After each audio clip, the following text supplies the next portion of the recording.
కరోనాలో సైతం ఏది లెక్క చేయకుండా ప్రతి ఒక్కరికి బటన్ నొక్కి ఇంటికి పంపించిన ఏకైక ముఖ్యమంత్రి జగన్మోహన్ రెడ్డి గారే.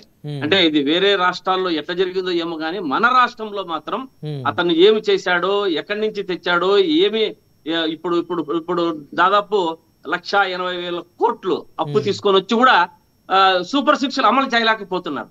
కానీ అంత అప్పు చేయకుండా జగన్మోహన్ రెడ్డి గారు అప్పటికి ప్రజారంజకమైన పాలనను అందరికీ అందజేశారు.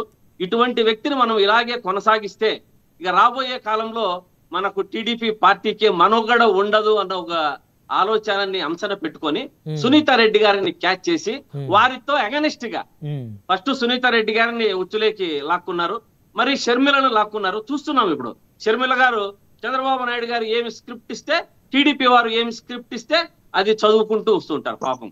ఎందుకంటే ఒక పార్టీని, ఒక కుటుంబాన్ని కేంద్రీకృతం చేసి రాజకీయాలు చేయడం తగదు. ఎవరికైనా సరే, ఏ పార్టీకైనా సరే, ఎటువంటి వారికైనా సరే ఇది పద్ధతి కాదు అనేది ఒకటి గమనించాలి. రాజకీయం ఒకటే ప్రామాణికంగా తీసుకొని నేను ముఖ్యమంత్రి కావాలా, నాకు పదవులు రావాలా, ఇంకొకరికి రావాలా, నా క్వార్టరీకి అంతా ఇయ్యాలా అన్నది కాదు. అది దాన్ని ప్రజా ఆమోదంతో ఇవ్వాలి కానీ